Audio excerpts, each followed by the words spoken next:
président Mitterrand est rentré d'Israël, objectif atteint, dit-il. Rencontre Mitterrand-Reagan à Washington dès vendredi prochain. L'affaire Lucet, la polémique s'amplifie après le suicide du directeur de la Caisse Maladie des Bouches-du-Rhône. Gaston Defferre s'élève contre l'exploitation politique. Tennis, match de Coupe Davis en Argentine, Yannick Noah, Villas, 2-7-2 pour l'instant.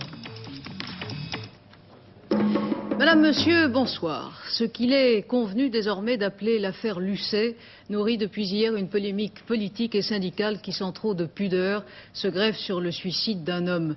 Les faits, vous les connaissez. René Lucet, le directeur de la Caisse Maladie des Bouches-du-Rhône, démis de ses fonctions par le ministre de la Solidarité, a mis fin à ses jours hier matin.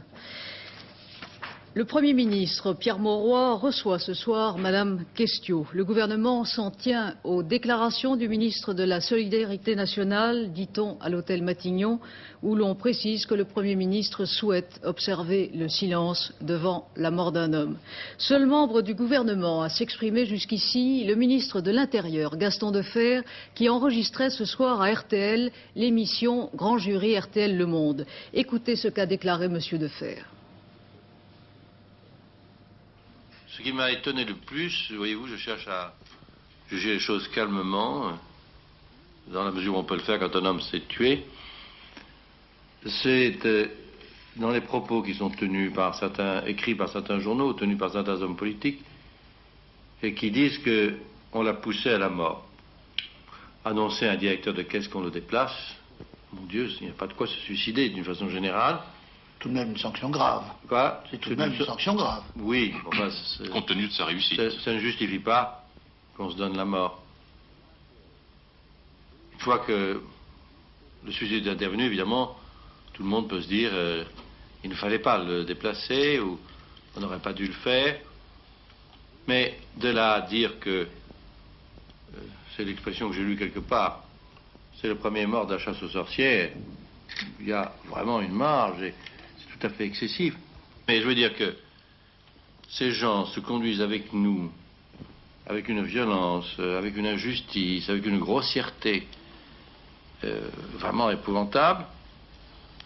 Et quand un ministre prend la décision de déplacer un fonctionnaire, ce ministre est immédiatement mis en cause avec une sévérité absolument incroyable et on le rend responsable de la mort de ce fonctionnaire. Alors dans ce cas, il doit être responsable de je ne sais pas trop quoi quand il traite les ministres ou me traite moi-même de cette façon. Vous comprenez vraiment? Il y a là une espèce de disproportion dans la façon de se comporter de la part de ceux qui accusent Madame Questiot et contradictoirement avec cela, de la façon dont ils se comportent eux-mêmes vis-à-vis de moi, vis-à-vis d'un certain nombre d'autres ministres. Alors il faudrait qu'ils choisissent dans la vie. L'exploitation politique que dénonce M. Defferre est bien sûr celle de l'opposition qui pourtant s'en défend. Il est du devoir du Premier ministre de s'expliquer, a déclaré aujourd'hui le secrétaire général du RPR, Bernard Pons, qui dément cependant que son parti exploite l'affaire. Le conflit politique n'est pas la conséquence du suicide dramatique du directeur de la Caisse d'assurance maladie des Bouches-du-Rhône, mais en est la cause. C'est pour un conflit politique que la CGT et le Parti communiste ont lancé pendant des mois une campagne de dénigrement contre cet homme. Et Madame le ministre de la Solidarité a suivi la CGT et le Parti communiste. C'est tout à fait le style de la chasse aux sorcières. J'ajoute une chose, c'est que le Premier ministre n'a pas voulu parler de cette affaire sous prétexte qu'il n'avait pas d'informations suffisantes. Est-ce qu'il voulait par là se désolidariser du ministre de la Solidarité, ce qui est contraire à l'esprit de la solidarité gouvernementale, ou est-ce que c'est parce qu'il considère qu'il s'agit d'une affaire mineure, ce qui serait très grave, car à ce moment-là, nous pourrions craindre que l'attitude du Parti socialiste soit une attitude systématique d'arbitraire et d'atteinte aux libertés. Au nom du Parti communiste, Guy Hermier, membre du bureau politique, a donné son point de vue. René Lucet n'a pas été la victime d'une chasse aux sorcières orchestrée. La disparition de M. Lucet, les faits sont là. Les faits, c'est la politique qui a été menée par la droite pendant des années pour remettre en cause les acquis sociaux, démocratiques touchant à la santé et à la sécurité sociale. Et je veux dire que dans ce département, cette politique a été appliquée brutalement, notamment sous l'impulsion de M. Lucet. Il faut savoir que l'on a voulu mettre en cause l'existence de centres mutualistes, supprimer le tiers payant, que l'on a privé du paiement de leurs actes médicaux des dizaines de milliers de familles dans ce département à l'automne 1980. Eh bien, avec des dizaines de milliers de travailleurs, de mutualistes, le Parti communiste a pris au grand jour toute sa place dans la lutte pour mettre en échec cette politique, et ce combat a été couronné de succès. Dans ces conditions, je veux dire que tous ceux qui utilisent ce fait déplorable à des fins politiques devraient faire preuve d'un peu plus de dignité. Les obsèques de René Lucet auront lieu mardi en Seine-et-Marne. L'avocat de la famille va engager une procédure judiciaire pour laver sa mémoire et pour démontrer qu'il n'y avait commis ni fraude ni abus. À l'origine du conflit qui avait opposé le ministère de la Solidarité au directeur de la Caisse, il y avait un rapport de l'inspection des affaires sociales qui avait enquêté sur la façon dont M. Lucet conduisait ses activités. Marcel Tria. C'est en particulier après avoir pris connaissance de ce rapport daté du 3 décembre dernier que Nicole Questiot a décidé de sanctionner René Lucet. Les anomalies constatées par l'inspection générale des affaires sociales concernent par exemple les frais de mission et de réception de la Caisse d'assurance maladie de Marseille. Depuis l'arrivée de René Lucet, le total de ces frais passe de 26 000 à 880 000 francs, 33 fois plus. Autre constatation, 8 personnes ont utilisé le tiers du total de ces dépenses. Parmi elles, René Lucet, mais aussi 4 chauffeurs engagés par lui, utilisés semble-t-il à des tâches de service d'ordre et qui ont bénéficié d'étranges faveurs. 14 repas remboursés le même jour et pour 2 personnes par exemple, ou encore des frais de déplacement le même jour à Paris et à Nice, remboursés à la même personne. C'est à cause de ses méthodes de direction autoritaires et de sa politique favorable à Force ouvrière que René Lucet était entré en conflit avec la CGT et la CFDT. À l'évidence, ce rapport n'aura pas renforcé sa position. Au-delà du cas particulier de René Lucet et de son épilogue tragique, ce sont en fait le rôle et les pouvoirs des directeurs de caisse qui méritent d'être analysés, car il s'agit là d'un enjeu important pour les syndicats au moment où les services de la sécurité sociale vont faire l'objet d'une réforme en profondeur. Martine Gilson. Oui, il y a en France 128 caisses primaires d'assurance maladie et donc 128 directeurs de caisse. Pour être directeur, il faut passer un concours et ensuite s'inscrire sur une liste d'attente, une liste d'aptitude comme on l'appelle. Quand un poste est vacant, c'est le conseil d'administration de la caisse qui pioche dans la liste. Une fois le directeur désigné, il doit recevoir l'agrément du ministère de tutelle, en l'occurrence le ministère de la Solidarité nationale. Alors, compte tenu des sommes qu'ils ont à gérer, ces conseils ont en fait un énorme pouvoir. Oui, bien sûr. Pour l'année 82, par exemple, ces caisses vont devoir gérer en prestations 200 milliards de francs. Et ces caisses sont le lieu de tension, de lutte entre le patronat et les syndicats. Car ce qu'il faut savoir, c'est que les conseils d'administration de ces caisses sont composés moitié-moitié de représentants du patronat et des syndicats. Or, d'après la CGT et la CFDT, pour élire les présidents de ces caisses, le patronat et Force ouvrière font souvent front commun. D'où, sur nos 128 caisses, 78 caisses présidées par le CNPF, 28 par Force ouvrière et pas une seule par la CGT et la CFDT. Quant aux directeurs de caisse, c'est logique, on constate qu'ils sont à forte dominante Force ouvrière. Alors, la réforme que prépare le ministre de la Solidarité nationale et le gouvernement devrait mettre fin à ce déséquilibre. Dès la fin de l'année, on va en finir avec le système paritaire, moitié-moitié, syndicat-patronat. Ce sont les assurés sociaux, vous, moi et les retraités aussi, qui vont élire directement le représentant au conseil d'administration. L'objectif est atteint, a déclaré François Mitterrand à l'issue de sa visite officielle en Israël. L'objectif était de faire connaître la position de la France, a-t-il dit. J'ai dit la même chose à Paris et à Jérusalem. C'est un fait politique important. Monsieur Mitterrand a tenu ses propos ce matin à Tel Aviv. La dernière journée israélienne du président français a été plus touristique et plus française. Le président a reçu à l'ambassade de France les quelques 1500 Français qui vivent en Israël de toutes les communautés françaises à l'étranger, les Français d'Israël sont les plus mitterrandistes, puisqu'ils avaient voté Mitterrand à 85%. Ce matin, François Mitterrand était à Saint-Jean-d'Acre, la capitale des croisés, 7 siècles après Saint-Louis. Philippe Arroy. Et voici Saint-Jean-d'Acre, dans le nord du pays, qu'a visité ce matin M. Mitterrand. Saint-Jean-d'Acre qui fut la capitale du royaume latin de Palestine au XIIIe siècle. Aujourd'hui, c'est une ville de 40 000 habitants, dont un quart de musulmans et de chrétiens. Saint-Jean-d'Acre est célèbre par la citadelle des Croisés, ce vaste monument souterrain qui fut le centre administratif et religieux du royaume des Croisés. C'est donc un lieu où se rencontrent 3 civilisations qu'a parcouru M. Mitterrand.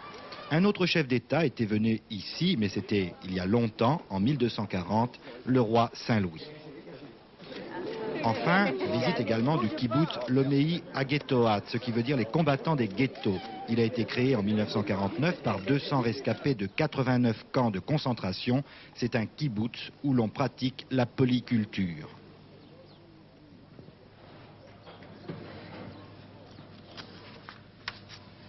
Le Premier ministre israélien, M. Begin, rétabli du malaise qu'il avait frappé hier soir en plein dîner officiel, a reçu ce matin le ministre français des Relations extérieures, Claude Cheysson.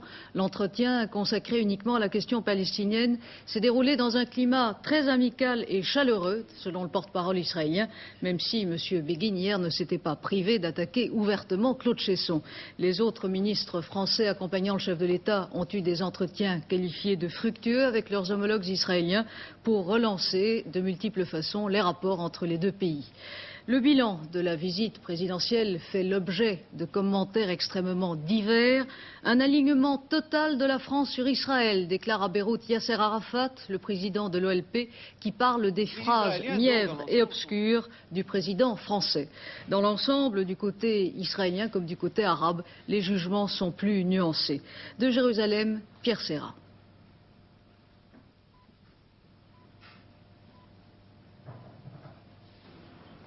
Les Israéliens, donc, dans l'ensemble, sont très satisfaits. Pourquoi dans l'ensemble? Eh bien, parce que, justement, si l'amitié et la confiance est totalement retrouvée entre Paris et Jérusalem, et entre le peuple israélien et le peuple français, grâce à cette visite, les positions politiques, elles, n'ont pas changé.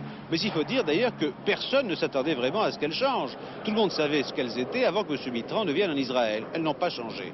Ce qui est sûr, en tout cas, c'est qu'aujourd'hui, par exemple, la presse israélienne en rend compte en disant « Le président français est pour la création d'un État palestinien, mais il ne fera pas pression sur Israël pour l'obtenir. » Restent les Arabes. Chez les Arabes, c'est un peu différent. Il faut considérer d'abord les modérés arabes. Qu'est-ce qu'ils vont faire? Eh bien, curieusement, c'est non pas dans le discours de M. Mitterrand, mais dans le discours, dans la réponse de M. Begin, qui vont trouver une assurance, ou plutôt à se rassurer, à l'égard de la position de la France. Pourquoi? Parce que M. Begin, en répondant à la Knesset à M. Mitterrand, a été parfois violent. Et cela tendrait à prouver aux Arabes que finalement, eh bien, M. Mitterrand a bien tenu la ligne de la France et a bien dit ce qu'il fallait qu'il dise, ou plutôt ce qu'ils attendaient qu'il dise. Il ne s'est pas départi de la ligne française. C'était au départ ce qu'il craignait. Restent les Palestiniens. Les Palestiniens, bien sûr, eux, s'ils sont satisfaits que devant les représentants du peuple d'Israël, M. Mitterrand n'ait pas hésité à parler de Cisjordanie, de Gaza et des populations qui sont là et dont ces provinces pourraient, à un moment ou à un autre, constituer la patrie, ils sont un peu déçus du fait que M. Mitterrand n'ait parlé que d'1 million de Palestiniens, alors que l'OLP à Beyrouth prétend en représenter 4. De Moscou, l'agence TASS critique le discours tenu par François Mitterrand à Jérusalem, un discours qu'elle trouve trop vague sur le sujet palestinien. François Mitterrand se rendra à Washington dès vendredi prochain pour rencontrer le président Reagan. À son arrivée à Roissy, il y a un quart d'heure, le président Mitterrand a commenté cette visite de travail à Washington. Nous allons parler des problèmes qui nous intéressent. Ils sont nombreux. Qu'ils soient d'ordre économique, de préparation du sommet des pays industrialisés du mois de juin, qui concerne la situation dans les relations entre l'Est et l'Ouest, les problèmes du désarmement, les problèmes de la sécurité. Oui, il y a beaucoup de choses à se dire. Cette visite de travail prévue initialement pour le mois de mai a donc été avancée. Et tout porte à croire qu'au-delà des affaires du Proche-Orient, c'est en effet le contentieux politique et économique au sein du camp occidental qui explique le calendrier de la rencontre. De Washington, Édouard Laure. L'annonce de cette réunion de travail prévue donc pour vendredi prochain n'a pas vraiment surpris les milieux américains. On fait effectivement remarquer ici à Washington qu'il ne s'agit pas d'une visite officielle, qu'il s'agit d'une simple réunion de travail, qu'aucune date n'avait été fixée, mais tout de même qu'un certain nombre d'éléments font qu'un contact direct entre les deux présidents, Mitterrand et Reagan, est devenu impératif. Et déjà on sait que l'essentiel de ce contact portera sur le problème des taux d'intérêt. Si la Maison-Blanche n'a jamais vraiment réagi à la dernière rencontre Mitterrand-Schmitt, suivie par la visite du président français en Italie, elle n'a pas non plus vraiment digéré cette éventualité d'une action européenne pour contrer les taux d'intérêt américains.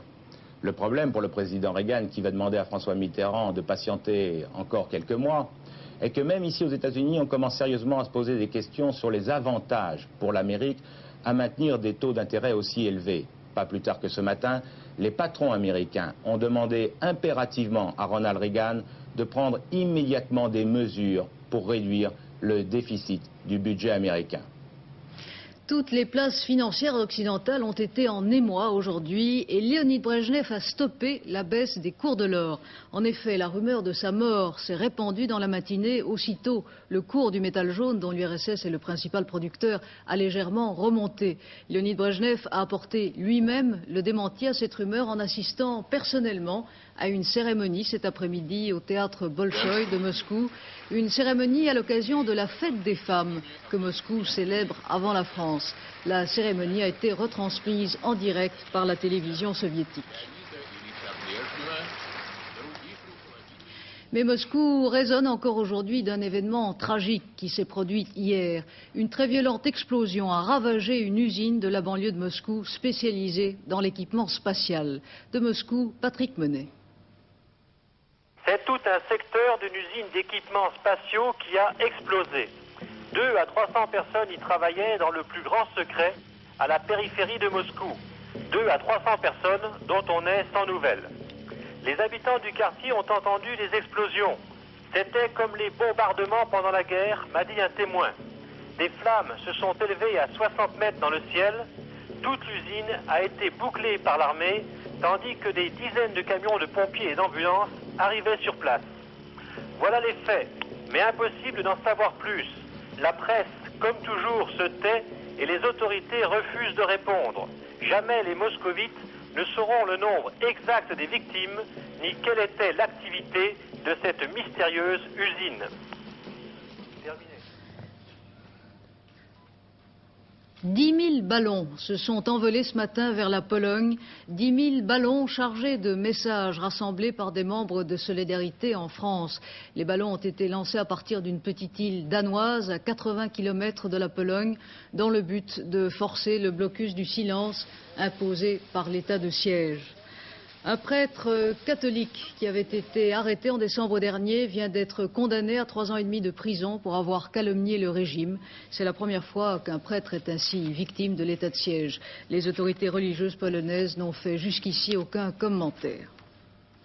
Ce dont nous souffrons, ce n'est pas de trop d'Europe, mais de pas assez d'Europe. C'est avec cette profession de foi européenne que le Premier ministre Pierre Mauroy a donné le ton de sa visite officielle aujourd'hui à Bruxelles auprès de la Commission du marché commun. La France se veut un partenaire loyal et critique de la communauté et la reconquête du marché intérieur ne veut pas dire une politique protectionniste, a dit le Premier ministre. Il a aussi indiqué que la France se conformerait à la décision de la Cour de justice européenne qui a ordonné le déblocage des vins italiens retenus en douane aux frontières françaises. Mais il a insisté sur la nécessité de mettre rapidement en place une réglementation européenne du vin.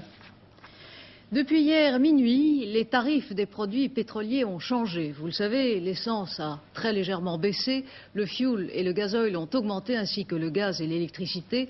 Quelles sont les réactions des consommateurs? L'enquête d'Alain Doubeski. Hausse du gazole et du fioul, baisse de l'essence et du super. Cela n'a pas les mêmes conséquences selon l'usage que l'on en fait. Sans transition, vous verrez un transporteur routier, un agriculteur et un chauffeur de taxi roulant au diesel. D'abord le transporteur routier. Question, quelle est l'incidence de l'augmentation du prix du gazole dans vos affaires? elle n'est pas bonne. Vous devez vous douter que le prix du carburant est important, un élément important du prix de nos transports. Ça survient au moment où nous avions déjà des charges nouvelles en raison de la modification des amplitudes horaires et des amplitudes de période de travail. Et il est donc difficile pour les entreprises de le supporter. Et il est injuste de dire en fin de compte que nous ralignons sur les prix européens parce que dans les pays étrangers, si le gazoil est plus élevé, par contre, la TVA est déductible. Maintenant, un agriculteur, lui aussi proteste et il donne un exemple concret. Eh bien, pour vous citer un cas précis, en 1955, on avait 10 litres de fuel pour 1 kg de blé, et il nous faut aujourd'hui 2,5 kg de blé pour avoir 1 litre de fuel. Mais vous payez ce carburant le même prix que les particuliers? Nous payons le carburant exactement le même prix que les particuliers. Et pour vous, ça va avoir des conséquences importantes? Eh bien, disons que le carburant a des hausses successives plusieurs fois dans l'année. Les récoltes sont fixées une fois par an. Vous me posez la question sur l'augmentation du gasoil. Je reviens à ça, que c'est pas normal qu'on diminue l'essence et qu'on augmente le gasoil. On veut arriver, comme paraît-il en Allemagne, que le gasoil coûte le même prix que l'essence. C'est pas normal de pénaliser les ouvriers, ceux qui travaillent avec la route. Après les plaintes de ceux qui paient plus cher, on aurait pu croire que motards et automobilistes roulant à l'ordinaire ou au super allaient crier bravo à la baisse. Eh bien, même pas, nous explique un pompiste. Les gens n'y attachent pas tellement d'importance en fait. Ils n'y croyaient pas d'ailleurs. Les gens n'y croyaient pas. Ou alors on nous dit, ah bon, on l'a diminué de 5 centimes maintenant pour nous l'augmenter de 25 après quoi. Non, théoriquement, si le prix du pétrole brut reste fortement orienté à la baisse, comme c'est le cas actuellement, on devrait pouvoir réconcilier cet agriculteur, les transporteurs et les chauffeurs de taxi avec les automobilistes. Une baisse globale n'est pas à exclure avant l'été. La réforme de l'audiovisuel, toujours à l'ordre du jour, les syndicats ont débattu aujourd'hui des grandes lignes du projet de loi qui leur a été exposé hier par le ministre de la Communication, Jérôme Camille.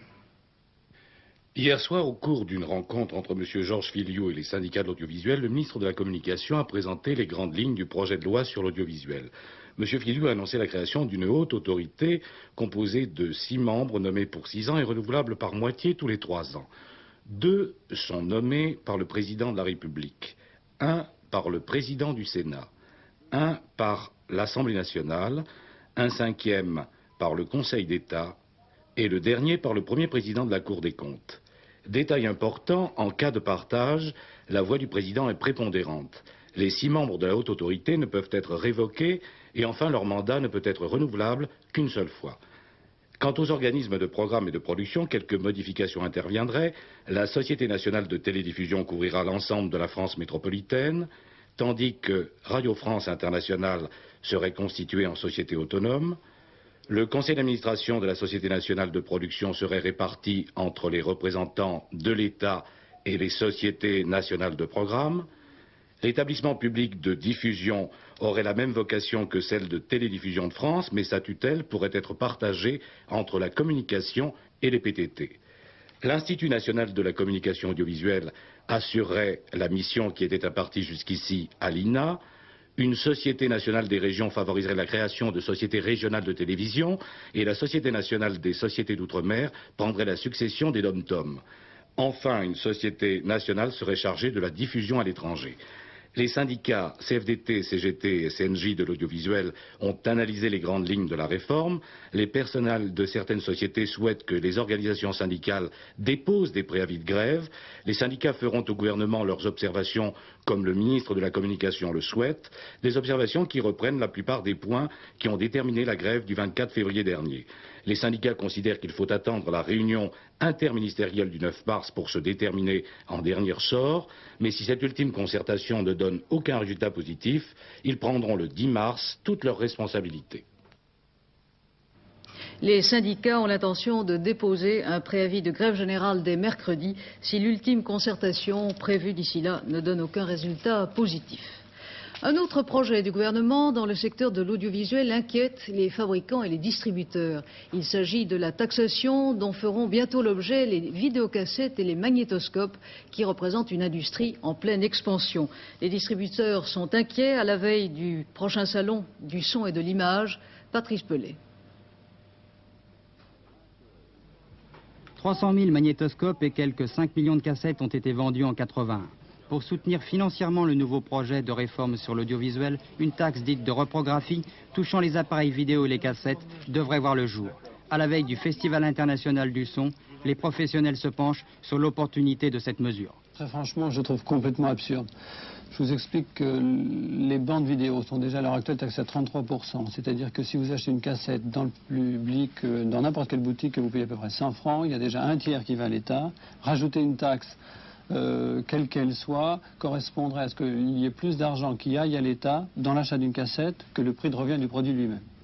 On sait que ce sont surtout les jeunes qui utilisent des magnétoscopes et taxer les jeunes pour un produit déjà taxé comme un produit de luxe, c'est absolument scandaleux. Donc, ça apparaît par la mise d'ailleurs, il y aura marqué réglage télé. Bien, monsieur, vous venez d'acheter un magnétoscope? Oui. À quel prix?